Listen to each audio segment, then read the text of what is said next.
வணக்கம் அனைவருக்கும் வாழ்க வளமுடன். நான் ஜோதிடர் கவிதா ஓம்குமார். இன்னைக்கு அந்த பஞ்சபூத தன்மைகள் அதோடைய தொடர்ச்சியை பார்க்க இருக்கிறோம்.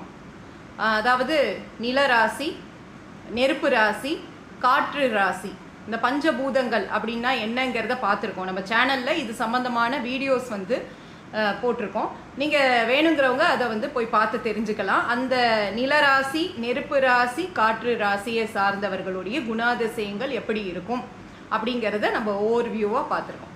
இன்றைக்கி நீர் ராசி, நீர் ராசினா என்ன அப்படி சொல்லி பார்த்தோம்னா மீனம், கடகம் மற்றும் விருச்சிகம். இந்த ராசியோ லக்னமோ உங்களுக்கு இருந்ததுன்னா இது நீர் ராசின்னு சொல்லுவோம். இந்த நீர் ராசி அதில் பிறந்தவங்களுடைய குணாதிசயங்கள் எப்படி இருக்கும் அப்படிங்கிறத பற்றி பார்க்க இருக்கிறோம்.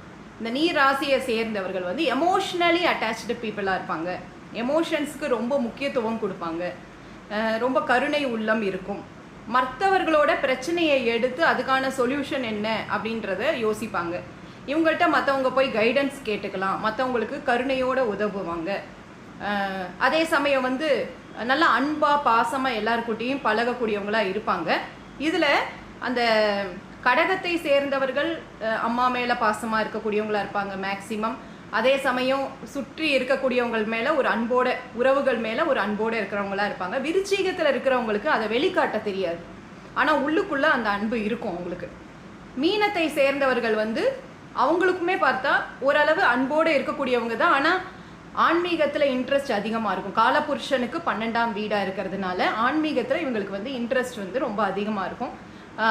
ஆன்மீக சம்பந்தமான பயணங்கள் மேற்கொள்வதை ரொம்ப விரும்புவாங்க. கோவில்களுக்கு போகிறது, சித்தர்கள் வழிபாடு, இதெல்லாம் மீன ராசியோ லக்னமோ உங்களுக்கு இருந்ததுன்னா அதெல்லாம் அவங்க இயல்பாகவே விரும்புவாங்க.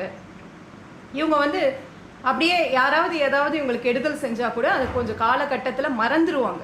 இந்த ராசியோ இந்த லக்னத்தையோ சார்ந்தவர்கள் கொஞ்சம் காலகட்டத்தில் மறந்துட்டு நல்லபடியாக அவங்களுக்கே நல்லது செய்ய வகையில் அவங்க நல்லபடியாக அவங்களோட ரிலேஷன்ஷிப்பை மெயின்டைன் பண்ணுவாங்க.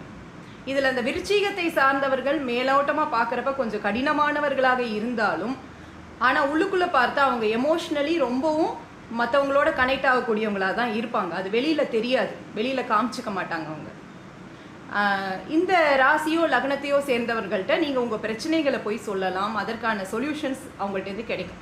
இவங்க என்ன துறைகளில் இருந்தால் நல்லாயிருக்கும் அப்படி சொல்லி பார்த்தா, மற்றவங்களை கைட் பண்ணக்கூடிய வகையில் இருக்கக்கூடிய துறைகள், மற்றவங்களுக்கு ஹெல்ப் பண்ணுற மாதிரி இருக்கிற மெடிக்கல் ஃபீல்டு, அஸ்ட்ராலஜி, அதே சமயம் கவுன்சிலிங், இது மாதிரியான துறைகள்லாம் இவங்க தேர்ந்தெடுத்தாங்கன்னா நல்லாயிருக்கும். வக்கீல், இந்த மாதிரி மற்றவங்களுக்கு உதவக்கூடிய துறைகள் எதை எடுத்தாலும் இவங்க